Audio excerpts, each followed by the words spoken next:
Boa noite, caríssimos e caríssimas que nos assistem nesses instantes. Que Jesus nos ampare, nos fortaleça, que Ele possa nos intuir, nos instruir sempre. Obrigado ao Centro Espírita André Luiz pela oportunidade bendita de trabalho na seara do Cristo e na divulgação do seu Evangelho.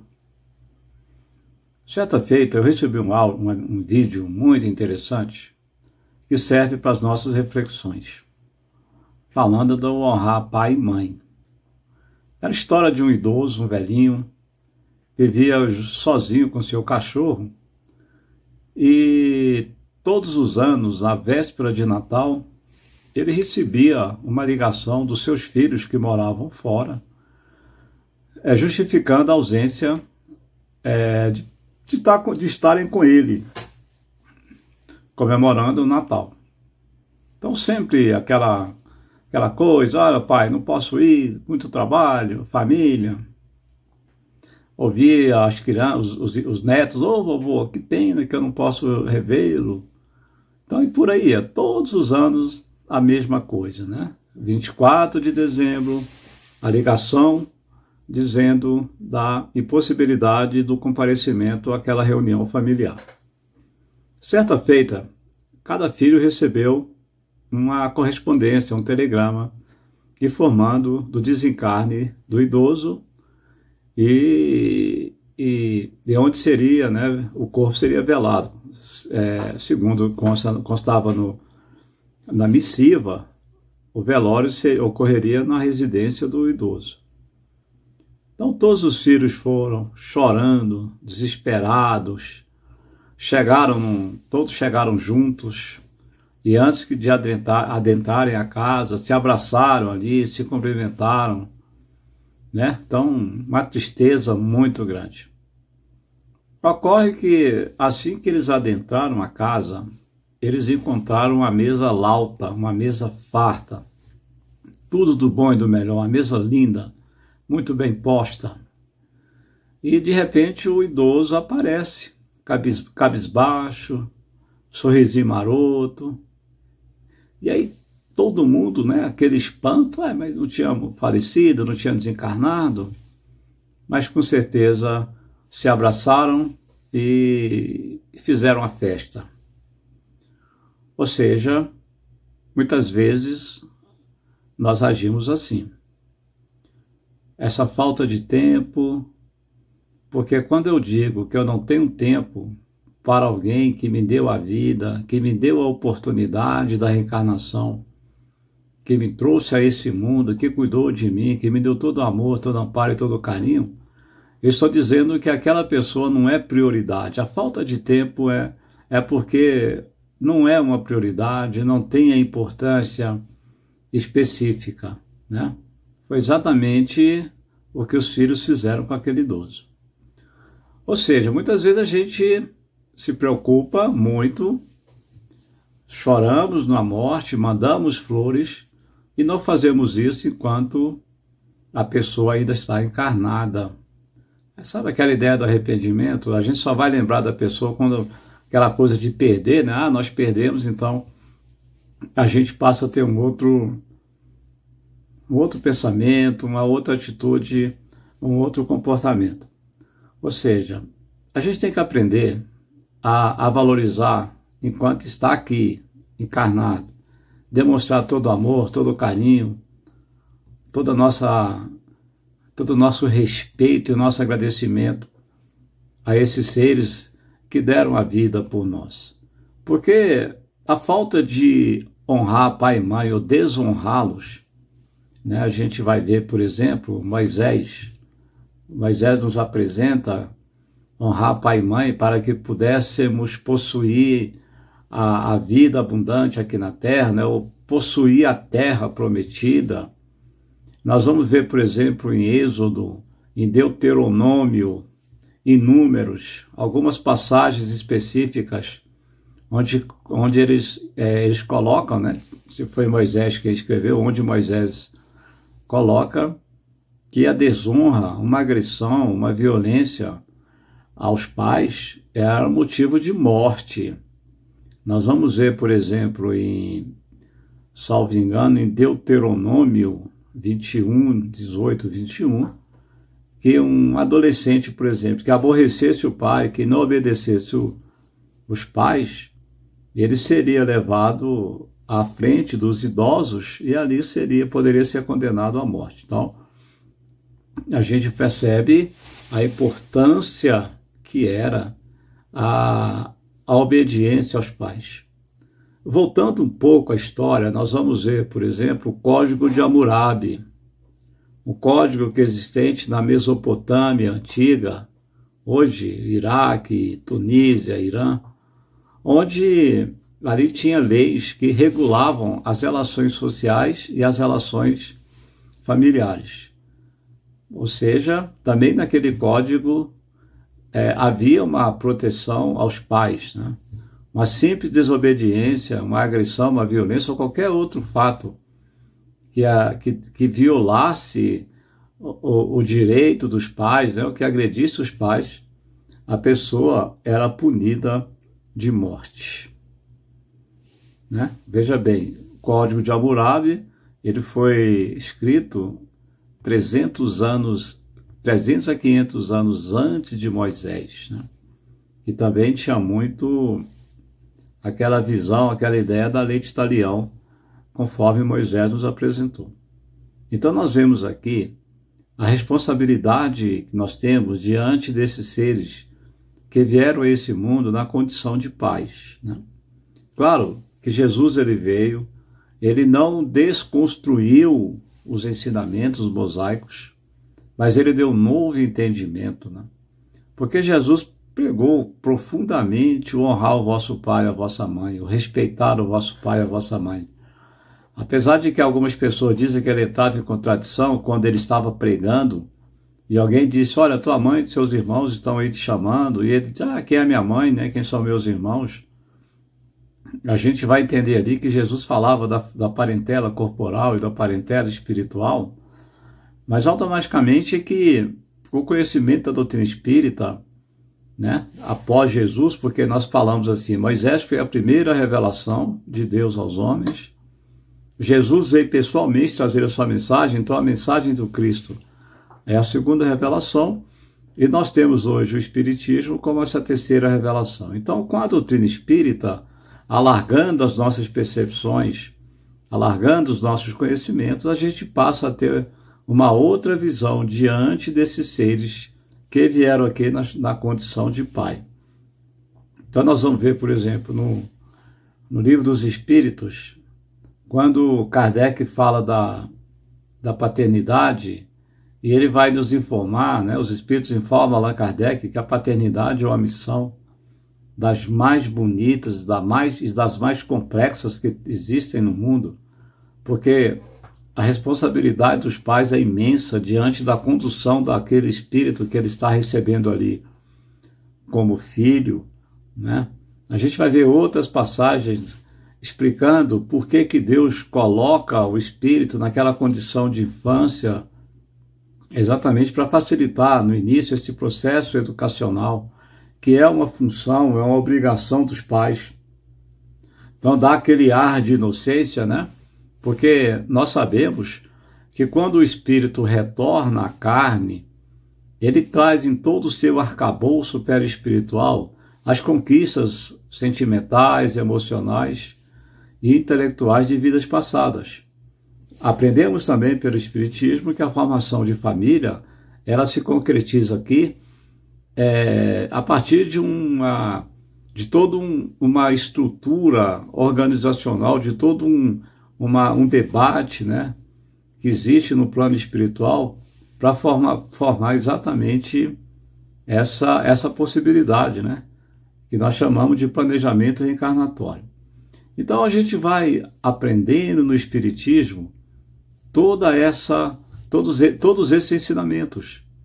E à medida que a gente vai aprendendo, automaticamente a gente vai tendo uma nova maneira, uma nova forma de olharmos para os nossos pais.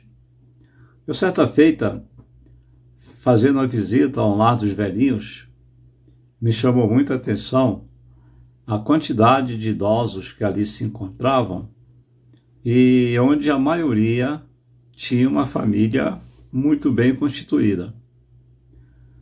Uma família constituída, né? Uma família que os filhos, os netos, né? Nora, enfim, mas estavam ali porque a família não conseguia lidar com a senilidade, né?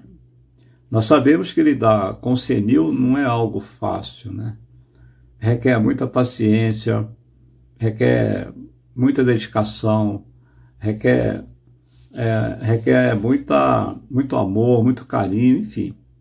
Então, muitos filhos não desenvolvem esses sentimentos, né? E acabam colocando os pais numa condição, né? Colocando os pais no asilo. E aí vem aquela pergunta, gente, por quê? Por quê? Porque a gente tem que voltar na nossa infância. Os nossos pais tiveram muita paciência conosco. Os nossos pais tiveram muito respeito para conosco. Os nossos pais tiveram muita dedicação. Os nossos pais souberam direcionar o nosso caminhar. E aí, quando chega a nossa vez, né, de nos tornarmos pais dos nossos pais, nós o abandonamos. Sem contar que muitas vezes a gente escuta um noticiário, recebemos um vídeo de um filho que agride um pai, de um filho que tira a vida de um pai por causa de herança, enfim. Ouvimos tantas e tantas violências que graçam dentro de uma relação familiar, aonde ali deveria existir cumplicidade, amor, carinho, dedicação, né? E outros sentimentos mais. E aí a gente traz a doutrina espírita para as nossas reflexões. Ora, nós aprendemos no capítulo 14 do Evangelho, honrar o vosso pai e a vossa mãe, né? Que, primeiro, todo nascimento é um renascimento. Todo nascimento é um renascimento. Uma criança que acaba de nascer, ela já está renascendo, porque com certeza já veio ao mundo outras vezes, em outras oportunidades. E aí Deus dá, como eu disse, a infância a esse espírito para que, de alguma forma, seja despertado nele os melhores sentimentos. Esses sentimentos eles são repassados pelos pais. Os espíritos nos falam que muitas vezes, quando nós retornamos, nós também trazemos em nosso arcabouço perispiritual aqueles sentimentos negativos, né? Porque nós não perdemos ao longo da nossa jornada evolutiva, nós vamos trabalhando para modificá-los, para melhorá-los, mas nós não perdemos, ou seja, nada que nós adquirimos sentimentalmente, emocionalmente, né, espiritualmente, nós perdemos. Então, eles vão falar que quando nós retornamos ao mundo material, nesse novo renascimento, em algum momento de nossa existência, esses sentimentos ruins e desequilibrados, eles vão reaparecendo, né?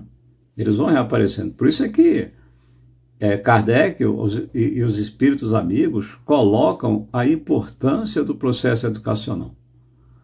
É claro que quando os pais falham nessa medida, quando os pais não orientam, quando os pais não educam, e aí a gente sabe quantos pais agridem os filhos, maltratam, abandonam. Hoje nós temos histórico de muitos filhos órfãos de pais vivos. E aí chega numa certa idade, né? Aquela revolta, aquele sentimento de não pertencimento, ele acaba florando naquele ser espiritual que de alguma maneira ou de outra desconta isso nos pais. E nós sabemos que nem isso é motivo para desonrar os pais, para não assisti-lo nas suas necessidades. Não é. Porque amar ou não amar, gostar ou não gostar, né? Isso são escolhas do ser espiritual. Porque não há um determinismo absoluto na doutrina espírita. Não há um determinismo absoluto na nossa vida. Existe um determinismo relativo. E esse determinismo, ele é relativo ao uso do nosso livre-arbítrio. Quando eu uso mal o meu livre-arbítrio, eu estou determinando algo para a minha próxima encarnação, ou até mesmo para essa vida atual. Então não existe determinismo. Então o espírito, que alguns pais, né? A gente sabe que alguns pais realmente não conseguem educar os seus filhos, abandonam ou passam essa responsabilidade para terceiros. E aí chega um determinado momento que aquilo ali acaba virando contra eles mesmos, né? Porque acaba criando um filho revoltado, um filho chateado, um filho agressivo. E um filho que não aceita aquela vida atual. Mas aí, como eu disse, isso não é motivo para a desonra, para o abandono e para não dar todo o amparo e todo o apoio, principalmente quando os pais eles chegam à velhice, né? Porque nós responderemos por isso. Nós responderemos. É claro que quando a gente fala assim, que todo sentimento negativo, né, são oriundos da vida passada ou de outras vidas, nem todas, gente. Nem todas. Nem todos os sentimentos, perdão, nem todos os sentimentos são oriundos de vidas passadas. Às vezes, na vida intrauterina, na primeira infância ou na adolescência, esse espírito ele vai sofrer algum trauma, alguma situação delicada que vai permear a relação dele com os pais, né? Eu acabei de ler um livro muito interessante da doutora Solange Sigagna. É uma psicóloga, né, já desencarnada, que ela trabalhava com terapias de vidas passadas. Então o nome do livro é Terapia de Vidas Passadas e Homossexualidade, né? Um caminho para o equilíbrio. E ela vai relatando casos dela nessa proposta da TVP. E ela conta, e lá tem um caso de um rapaz que ele procurava saber o motivo que ele desenvolveu o comportamento homoafetivo. E aí chega à conclusão que foi exatamente quando ele estava sendo gerado nessa mesma encarnação. A situação que envolvia os pais, a briga, as agressões, as desordens, as violências, os pensamentos, né? Principalmente da mãe para ele, porque nós sabemos que quando a mãe ela está gerando o filho, há uma simbiose muito grande nas relações afetivas que nós chamamos de microquimerismo fetal. São células do bebê, né, que são repassadas para a mãe e da mesma forma as células da mãe são repassadas para o bebê, né, para o feto, e são células que vão determinar algumas situações específicas na vida de ambos. Mas são células que perduram por muito e muito tempo. Então, honrar pai e mãe passa a ser uma obrigatoriedade, por pior que tenham sido os seus pais, por pior que tenham sido os nossos pais, passa a ser uma obrigatoriedade. Por quê? Porque dentro da lei de Talião, aquela lei apresentada por Moisés, dente por dente, olho por olho, né? Pé com pé, mão com a mão pela mão, pé pelo pé, enfim. Da mesma forma que fizeram com você, você vai ter que pagar na mesma moeda. Essa lei ela cai totalmente por terra a partir da vinda do Cristo, mas especificamente, mais profundamente, a partir do momento que nós tomamos conhecimento do Espiritismo. Porque a gente vai aprender o seguinte, olha, a maldade não é inerente ao ser espiritual. Ninguém foi criado mal. No Livro dos Espíritos nós vamos ver uma questão, a 115, que todos nós fomos criados simples e ignorantes, isto é, sem saber, com inteligência, com capacidade, com o uso do livre-arbítrio, para fazermos escolhas. Nós somos criados da mesma forma que o Cristo foi criado.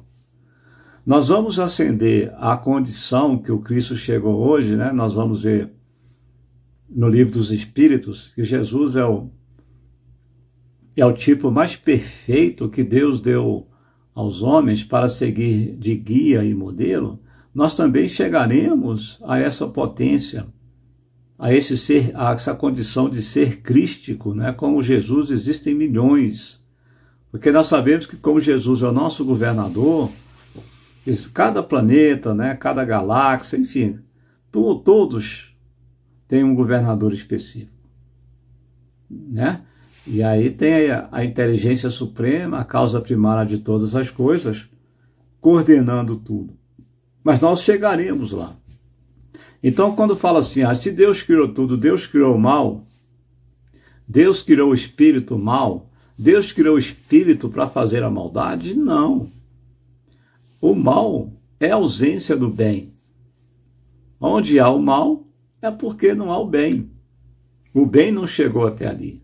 É a mesma coisa, Deus não criou a escuridão, por mais que a gente vai ver isso na Bíblia. Deus criou a luz, mas quando não tem luz, a escuridão impera. Então nós não fomos criados nessa condição. Fomos criados simples e ignorantes, com muitas e muitas oportunidades que nós recebemos constantemente nas várias encarnações que nós passamos, mas a cada vez que nós reencarnamos, né, com N possibilidades de crescimento, com N possibilidades de desenvolvimento, de transformação intelectual, quase sempre nós falimos, né? Eu fico assim, pensando, por exemplo, que existem as leis morais, as leis que regem o universo, são as leis de Deus. Existem as nossas leis, né, que são as leis materiais, as leis criadas pelo homem. Então nós temos hoje, por exemplo, o Estatuto da Criança e do Adolescente, o ECA, que trata de direitos e deveres inerentes à criança e ao adolescente. Mas nós temos o Estatuto do Idoso. Olha só, gente, o Estatuto do Idoso. Ou seja, impõe uma obrigatoriedade aos filhos de cuidarem de seus pais, de honrá-los, né? Mas aí vem aquele questionamento, gente, que humanidade é essa? Que seres humanos são esses que são movidos por uma obrigatoriedade penal e não são movidos por uma obrigatoriedade sentimental? Quer dizer, necessário se fez criar uma lei para fazer com que os filhos venham a cuidar dos seus pais na velhice. Não é uma coisa assim meia sem nexo, no ponto de vista, você obrigar através do papel, que se não cumprir, vai, né, responder perante a lei, enfim. Mas tinha que ser algo extremamente natural, não tinha que ser algo positivo, através de uma lei, né? E a gente sabe que André Luiz até nos fala, ele nos adverte, né, que quanto tempo nós gastamos para refazer a inconsequência de um simples ato. Provavelmente algumas encarnações.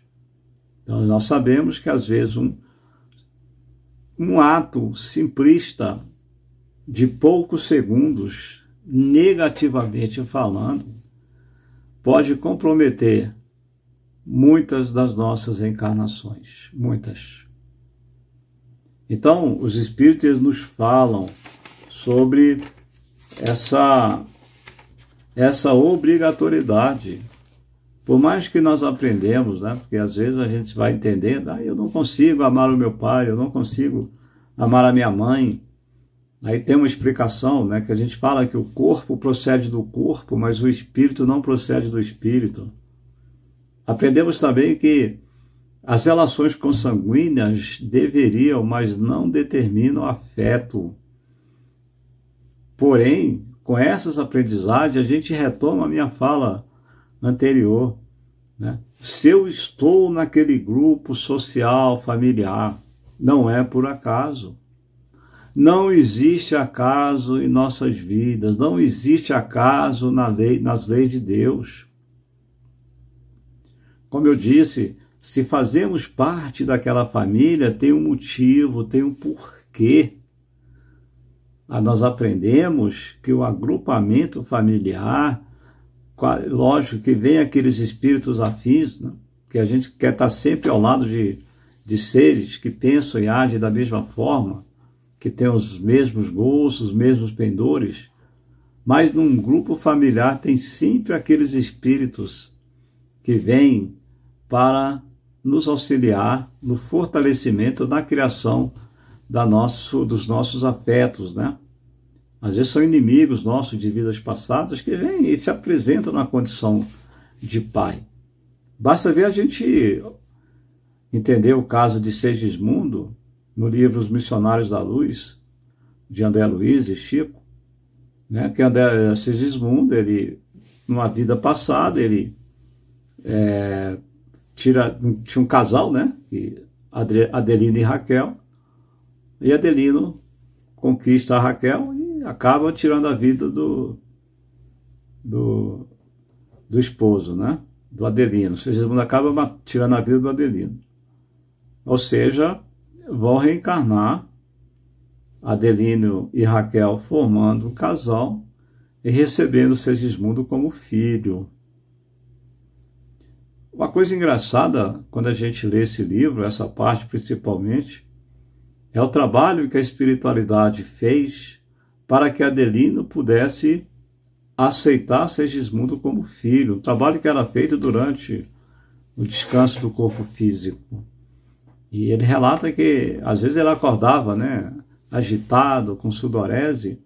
Era exatamente essas lembranças, né, poucas lembranças que ele trazia, mas ele não conseguia lembrar profundamente do caso, mas do trabalho que se desenvolveu no mundo espiritual. Aí como é que vai ser essa relação? Aí vai depender deles. Porque de alguma maneira, talvez em algum momento, o sentimento negativo ele vai aparecer, né? A gente esquece praticamente muitas coisas, quase tudo das nossas vidas passadas. Isso é um presente de Deus, é uma dádiva. Porque se nós lembrássemos quem foi meu pai, quem foi minha mãe em vidas passadas, talvez isso seria um motivo ainda maior para eu não estar honrando-os, né? Então nós temos a dádiva do esquecimento, esse presente dado por Deus, para que a gente possa desenvolver aquela fé raciocinada e a partir daí buscar cada vez mais o equilíbrio dos nossos sentimentos e das nossas emoções. Porque quando eu desenvolvo a fé raciocinada, e essa fé é desenvolvida a partir da minha razão, da razão, como Kardec fala, que a gente deve passar tudo pelo crivo da razão, e aí a razão te impõe pensar, te impõe ler, te impõe estudar, te impõe ponderar, né? Enfim. É por isso que muitas pessoas têm preguiça, né? Porque não é uma coisa fácil, não é algo que você vai fazer no estalar de dedos. Mas quando a gente passa tudo pelo crivo da razão, a gente passa a ter essa compreensão do que eu não estou aqui por acaso, aquele senhor, aquela senhora ali que são meus pais, né? Não é por acaso que eu tenho os irmãos, as irmãs, tios, avós, enfim, não é por acaso. Então, que bom que nós conhecemos a doutrina espírita, porque é o nosso consolador. E que de alguma forma, eu não vou dizer que nos impõe uma obrigatoriedade penal, mas nos impõe uma obrigatoriedade sentimental de agirmos de forma natural, buscando honrar os nossos pais, porque eles merecem, né, gente? Independentemente de religião, de qualquer que seja a situação, a gente deve honrar os nossos pais, ter carinho, dar amor, né? Assisti-los, ter paciência, enfim, tudo que eles fizeram pela gente, nós devemos agora retribuir e provavelmente de uma forma mais profunda, de uma maneira mais equilibrada, de uma maneira muito mais bonita, como forma de agradecimento. Até como forma de agradecimento pela própria oportunidade da reencarnação. Então coloquemos isso em nossa consciência, coloquemos isso em nossos corações e, acima de tudo, coloquemos isso em prática, tá? Honrar pai e mãe. Não é, como eu disse, não é obrigação penal, não deve ser levada como um peso, um fardo, e sendo colocado em prática pelo medo, né, pela imposição, pela repressão. Não. Isso tem que ser feito de uma forma natural, né, da melhor maneira possível, né, com os melhores sentimentos possíveis, tá bom? Então que Jesus nos ampare, que Jesus nos proteja e que Ele nos abençoe sempre. Fiquem com Deus.